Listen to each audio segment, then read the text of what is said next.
भूतिया छोले कुलचे वाला। एक छोटे से शहर में रामू नाम का एक आदमी अपनी पत्नी और बच्चों के साथ रहता था।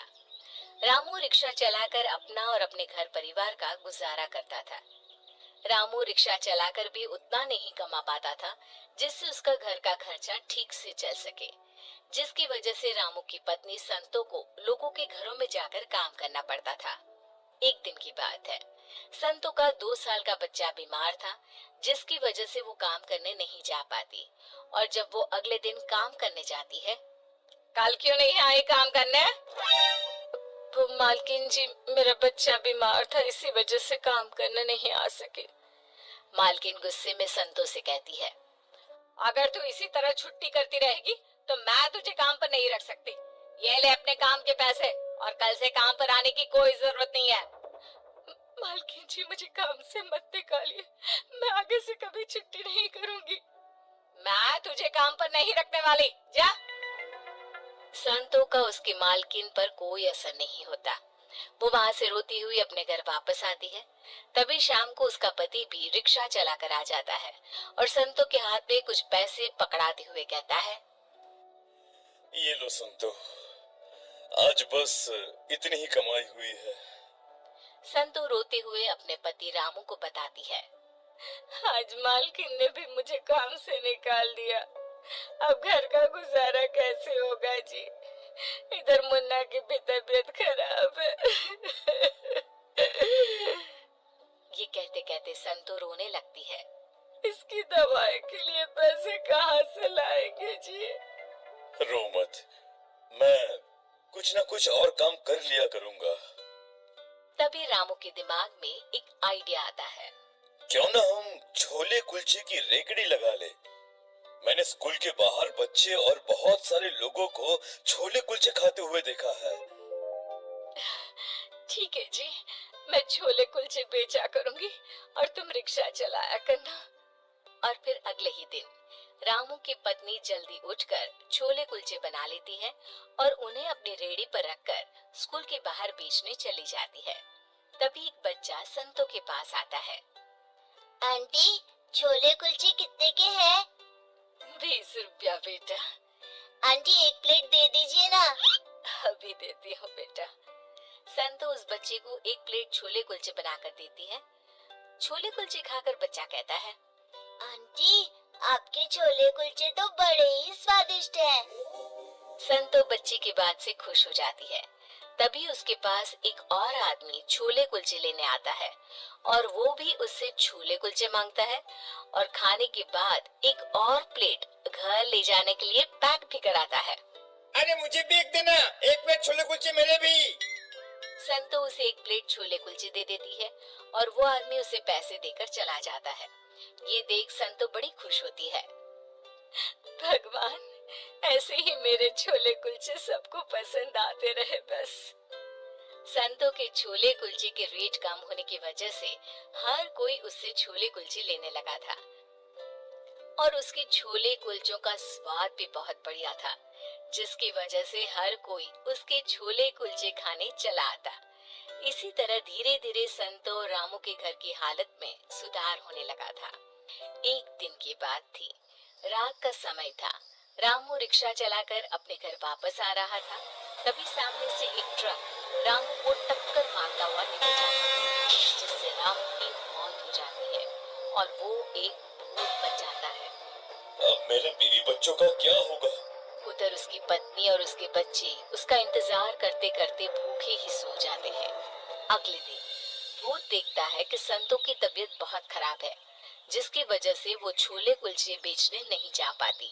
ये देखकर वो बड़ा दुखी हो जाता है। हे भगवान, ये क्या कर दिया तूने? अब मेरे बच्चों का क्या होगा? जैसे तैसे करके घर की थोड़ी सी हालत ठीक हुई थी, अब मेरी पत्नी भी बीमार है। अब मेरे बच्चों का क्या होगा? और अगली सुबह भूत वापस रामू बन जाता है और जैसे ही घर आता है तो संतो उसे देखकर रोने लगती है। तुम कहाँ चले गए थे जी? वो कल रात मैं वहीं सड़क पर रिक्शा में सो गया था, इसलिए मैं घर पर नहीं आ पाया। संतों की तबीयत ज्यादा खराब होने की वजह से वो छोले कुलचे बेचने नहीं जा पाती। भूत संतों से कहता है, तुम चिंता मत करो, जब तक तुम ठीक नहीं हो जाती छोले कुलचे बेचने के लिए मैं चला जाया करूंगा। इस तरह भूत सुबह होने से पहले रामू बन जाता और छोले कुलचे बेचने चला जाता।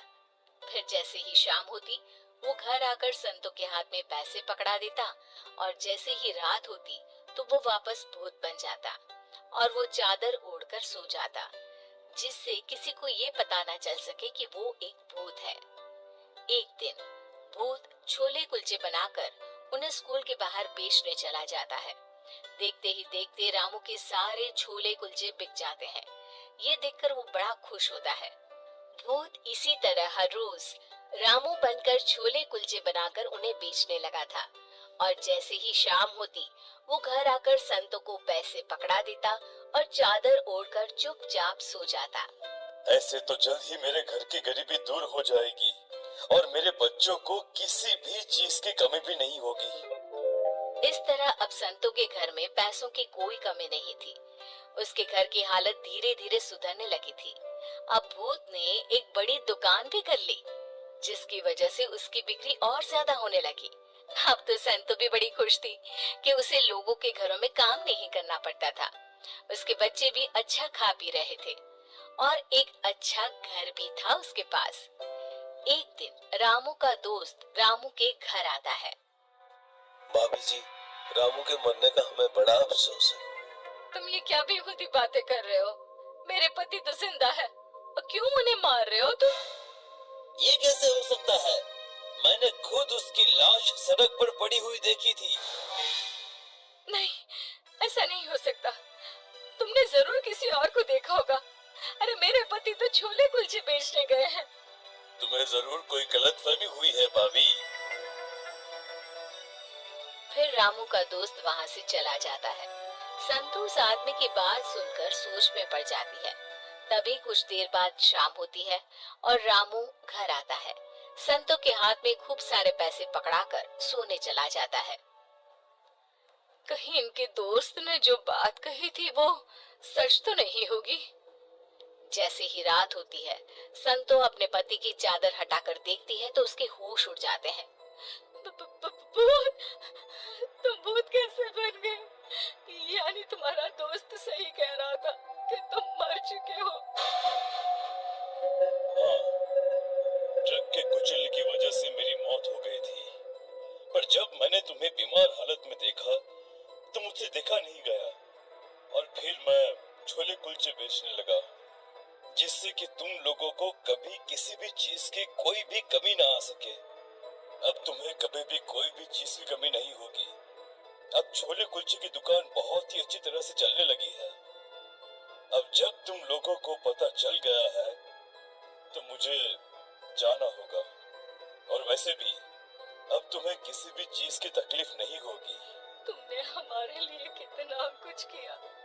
भूत बनने के बाद भी हमारा अच्छे से ध्यान रखा। संतो, अब मुझे जाना होगा। अपने परिवार को सुखी देख रामू की आत्मा को मुक्ति मिल जाती है और वो वहां से हमेशा के लिए चला जाता है।